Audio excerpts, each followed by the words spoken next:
This is a quick video informing consumers, retailers, technicians in regards to wireless chargers and how the different ones function.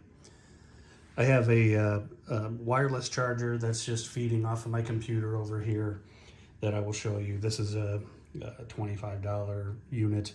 And here I have a testing device that we use to verify whether or not wireless chargers are working. This particular one, it's magnetic, so you can hear it click onto there.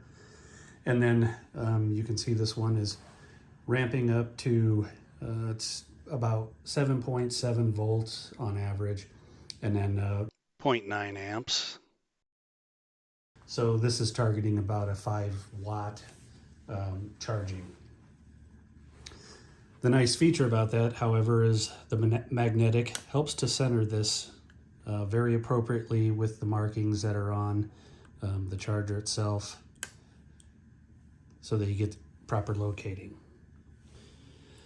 Now with a wireless charging tray such as this one, there are various wireless charging trays, and you'll see this one here has the mark for the circle, similar to the way this is designed. And this is where the charging coil is located. There are other charging trays that may have an additional coil on either side to give more charging target area for phones in particular. So I will just demonstrate with this tester that this is not magnetic, so I have to manually place it in the correct location. And you can see it ends up at 9 volts and 1.12 amps. So this is charging at about 10 watts is what its target is. In fact, we have a handy little light there that says 10 watts. What I want to demonstrate though is that if this is placed slightly off of that target charging area, you can see the numbers start to decrease. Then it was able to make the connection again. So the transfer of energy is going from the center a little off center now.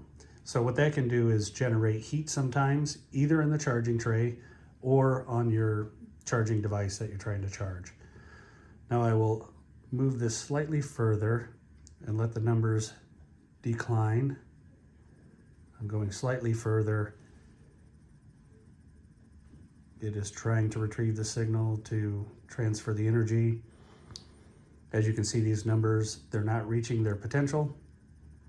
So this indicates that, again, there's wasted energy travel, which will generate heat.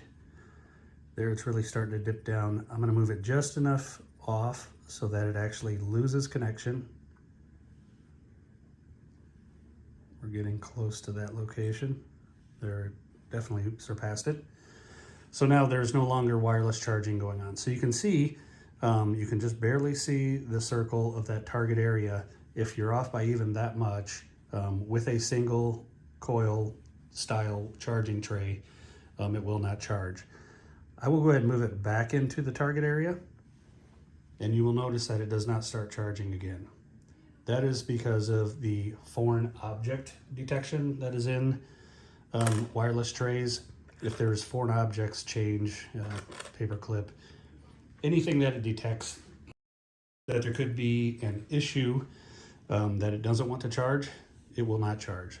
Now, if I simply take this off far enough to where it completely disconnects and move it back into location, it will start charging again. So keep that in mind if your phone gets bumped or moves around. Most of the time, the phones, especially newer ones, the detection for foreign objects gets overridden because the communication that's going on between the coil and the telephone in this case. So again, I will just move that slightly off center. You can see it loses its power connection and is no longer charging. Back to the center. It's detecting a foreign object, so it's saying, I'm not going to charge right now because I'm not certain what is on the tray. If I pick it up or move it from one end to the other, it'll start charging again.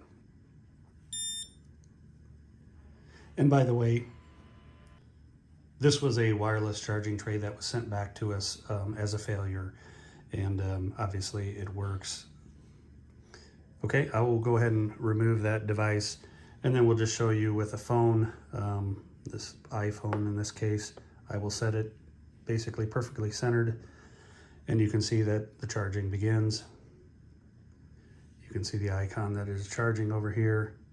Now if I move this off just a little ways, we'll find the point that it disconnects right there. So as you can see, centering the device that you're charging on the tray is extremely important. It should come back on here. It does. This is part of the feature that I was talking about, where this device is being picked up as a foreign object. The phone and the tray are communicating. It understands what is trying to be charged.